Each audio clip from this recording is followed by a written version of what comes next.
అనుమానం అది పెనుభూతమైతే కన్ను మిన్ను కానకుండా చేస్తుంది. పచ్చని సంసారంలో చిచ్చు పెడుతుంది. జీవితాంతం తోడుంటానని తాళి కట్టిన భర్త ఆమె పాలిట యముడయ్యాడు. కనుపాపలా కాపాడుకోవాల్సిన కన్న కూతురిపైన కనికరం చూపలేదతను. చేసిన ఘోరాన్ని ప్రమాదంగా చిత్రీకరించడానికి చాలానే ప్రయత్నించాడు. కానీ నిజం ఎప్పటికైనా బయటపడక మానదు కదా. చివరికి అదే జరిగింది. నేరం చేసి దర్జాగా తప్పించుకోవాలని చూసిన ఆ భర్తను కటకటాల పాల్చేసింది. అసలు ఆ సంసారంలో ఏం జరిగింది? చివరికి ఆ కిరాతకుడి పాపం ఎలా పండింది?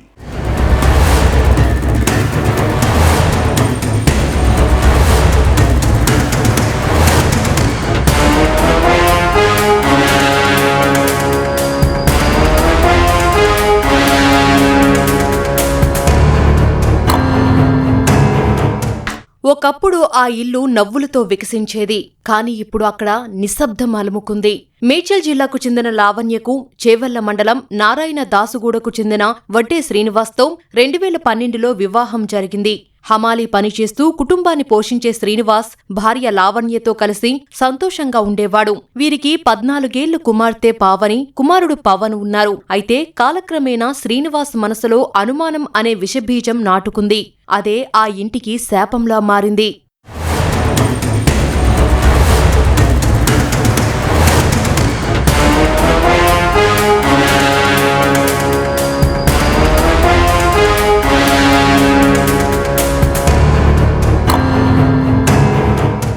ఈ క్రమంలోనే శ్రీనివాస్ దంపతుల మధ్యకు అదే గ్రామ వ్యక్తి, దగ్గర బంధువు మహేష్ అనే వ్యక్తి వచ్చాడు. దంపతుల వద్ద 2 లక్షల రూపాయలు అప్పుగా తీసుకున్నాడు. ఇల్లు కట్టుకోవడానికి ఆ డబ్బులు తిరిగి ఇవ్వమని లావణ్య మహేష్ పై ఒత్తిడి చేసింది. కాని అతను అప్పు తిరిగి ఇచ్చేందుకు తాత్సారం చేయడం మొదలుపెట్టాడు. కొన్నాళ్ల క్రితం ఇదే విషయమై మహేష్, లావణ్య మధ్య గొడవ జరిగింది. దీనికి తోడు శ్రీనివాస్ భార్యపై అనుమానం పెంచుకున్నాడు.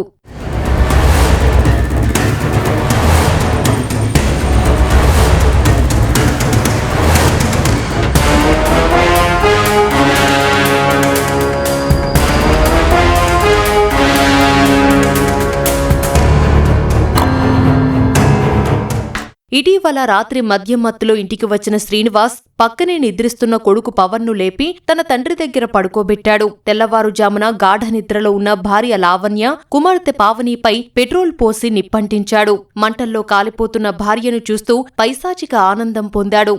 ఆపై బయటకు వచ్చి గ్యాస్ సిలిండర్ పేలిందంటూ కేకలు వేస్తూ నాటకమాడాడు. ఇరుగు పొరుగు వారు వచ్చి తల్లి బిడ్డలను మంటల నుంచి రక్షించి ఆసుపత్రికి తరలించారు.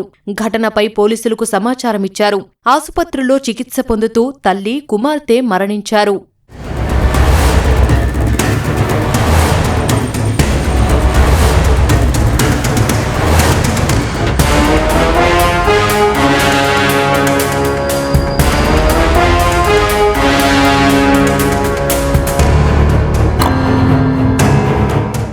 నిజం నిప్పులాంటిది. అది ఎప్పుడో ఒకప్పుడు బయటపడుతుంది. లావణ్య వాంగ్మూలంతో శ్రీనివాస్ కుట్ర బయటపడింది. ఇట్లా గ్యాస్ వెళ్ళి అని చెప్పిండు. అది గ్యాస్ కాదు, మా అమ్మాయి చచ్చిపోయేటప్పుడు చెప్పింది. నేను అడిగితే ఏమని చెప్పింది, నాయన నేను పండుకొని ఉన్న పెట్రోల్ ఉండే పెట్రోల్ పోసిండు. అది పెట్రోల్ పోసి తలగ పెట్టి బయటికి వెళ్ళి నేను బయటకు వెళ్దామంటే గొల్లె ముందు వెళ్ళలేదా, నన్ను ఏమైందో నేను పోసిన చూడలేదు, నేను పోసిండు పెట్రోల్ అయితే తెచ్చుకున్నాడు, అదే పోసి అంటి పెట్టిండు.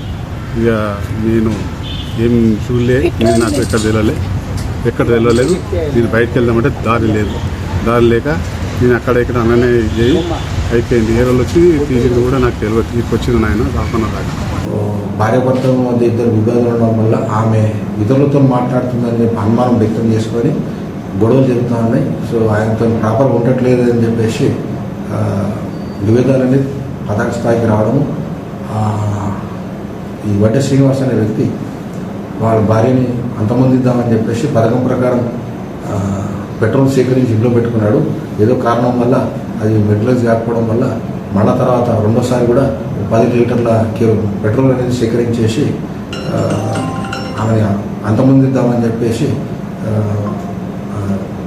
వేచి చూస్తుండగా మొన్న కూడా చిన్న గొడవ జరిగింది. ఆ గొడవ జరిగిన రాత్రే అది మనసులో పెట్టుకొని వాళ్ళ భార్య నిద్రిస్తుండగా ఆమె పైన పెట్రోల్ పోసేసి నిప్పట్టించి. శ్రీనివాస్ చేతులు మాత్రమే కాలి ఉండటం, ఇంట్లో పెట్రోల్ వాసన రావడం పోలీసుల అనుమానాన్ని బలపరిచాయి. తమదైన శైలిలో విచారించగా శ్రీనివాస్ చేసిన పాపాన్ని ఒప్పుకున్నాడు.